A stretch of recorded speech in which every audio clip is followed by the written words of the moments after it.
stages? For most demographers, we talk about 4 stages. So remember that number problem. Okay. Checking in for questions or other issues. Yeah. I know you said that those 3 countries in Africa were the worst, but isn't the Democratic Republic of Congo the lowest on the Amazon index? Yeah, people keep changing around on that list. So this year, you're telling me it's the Congo? I believe that. Yeah. Yeah, I'll buy that. The last time I checked, it was actually Chad, which is another app. Was that Djibouti? Okay, we're just going to skip the funny name problem. And yeah, you can see that they keep moving. That has a lot to do with global food security. So a lot of these countries, if they have relationships of trade with countries that are having food shortages, then all of a sudden your country goes through starvation spikes. I mean, it's a race for the bottom, but no matter what, the bottom 30 are all really bad. And so they'll kind of shuffle around, like a lava lamp, but they don't rise very far. It's so bad. Please don't get me started. Please. It's bad. It's bad. You don't want to do this for me. I'm in Argentina. You want to ask about the IMF, dude? I don't think you want to do that. All right, yeah. What's an example of a second world country? Nowadays, supposedly there are no third world countries anymore. I mean, don't tell that to the millions and billions of starving people, but I like it. It is Congo? Yeah. Okay, there you go, Lawrence. It is Congo. Yeah. A really good example, would probably be Honduras, Ecuador, many Mesoamerican and South American countries that are not horrible, but just not cranking into the first world either. Yeah. They haven't solved some of those structural issues. All right, I have just a couple of minutes. I want to finish assignment 6.2, so tomorrow we'll start in 6.3. And there's a few slides I wanted to show you, but I only have 8 minutes. I have some really interesting age structures that let us talk about what's happening in development. So please look up. First, our state, California. You'll notice these are the age structures for the 4 main ethnic categories in California. White is on top. White is the majority, but you can see that it's a shrinking and aging majority. White people are, to some degree, going extinct in this state. We, the Latinos, are taking over. It is true. Well, some of us have the best of both worlds, white Latino. I can hide out, but I can speak Spanish. What do you think? Anyway. Sorry, race jokes may not be appropriate. You can definitely say that the Latino population in California is much younger and growing.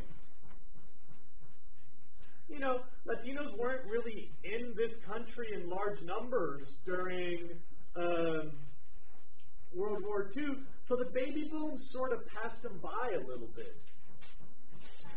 I mean, they had a share of the baby boom, but their populations are really growing now. Most Latinos in California have immigrated in the last couple generations, like me. So most Latinos like me are having children. You see, obviously, the Latino population is swelling while the white population is shrinking in age. Is that like a reverse baby boom echo effect with the Latino? Because you can see the baby boom slightly affected the population. Another way to say this? Those people's kids, baby boom. Another way to say this is that their echo is much bigger. Because the echo doesn't have to be smaller. Technically, the United States baby boom is slightly larger.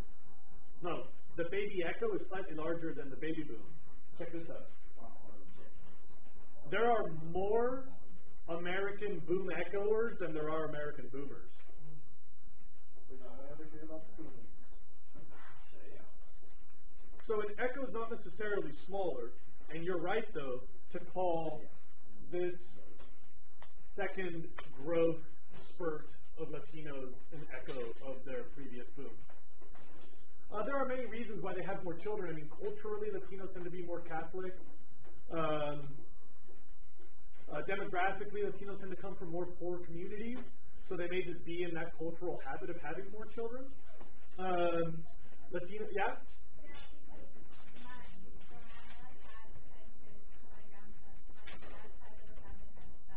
Right. And so it's more culturally that have more kids because you need more kids to help around the house. Like women are taking care of the house or like go out to the field, and that's the only way you can provide food for your family. Like Sure. where I come from a tent campground, it's like you get water delivered and you have to build your own bathroom. Like Right. I lived there Right. when I was like 4 and younger, and my mom had to work to build the bathroom, like plumbing. Yeah, yeah. And so it's more important to have more kids there so they can help around the house.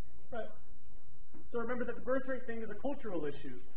I'm sure that most Latinos know that they're living in the U.S., but remember that birth rate is a cultural thing. So for whatever reasons, a higher birth rate may have been more reasonable or common in the nation of origin. Latinos seem to still have more children, and there's a lot of reasons why that could be. That's one of them. Yeah. Okay. Echo of the baby boom. I think it's interesting that it's larger than the baby boom. Check it out. You can see the baby boom rising. There they are in the 60s, 0 to 10-year-olds. Then in the 80s, coming out of college, building an economy. The 1980s was pretty exciting in the economics world. The year 2000 was about as good as American economy has ever been because the baby boomers were at their peak income levels, 40s and 50s. That's when you make the most money in your career. And then 2020 is the world that you'll be facing when you get out of college. All those baby boomers will be retired. Coincidentally, in case anybody's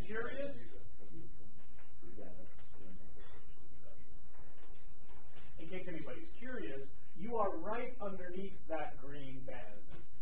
You were all born exactly 1 year below that green band. But if the baby echo is bigger than the baby boom, wouldn't it not Yeah, I mean, if the another 2000 kind of? that's right. If the echo is like paying their taxes and the economy can work their stuff out, the timing shouldn't be too bad.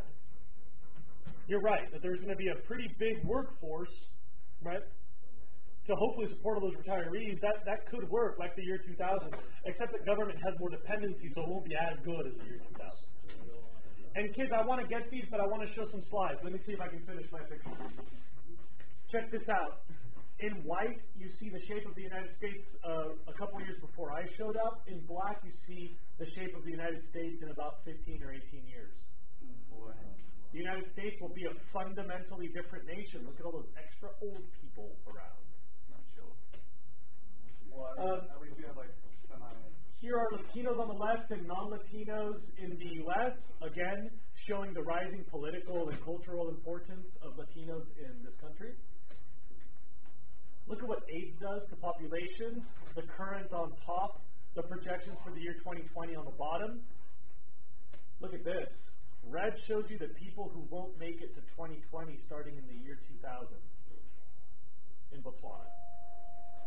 And one last thing, before you go, this is my favorite age structure to show you. I'll pick up after this tomorrow, but I just really want to show you this one. The brown is the Aborigines that live in Australia. The blue is the white people that live in Australia. Notice that white people in Australia live as if they are in the first world. And in that same first world country, you've got Aborigines with a pre-development age structure. Look at the differences in their life expectancy and tell me there's no racism in this world. Bye, children.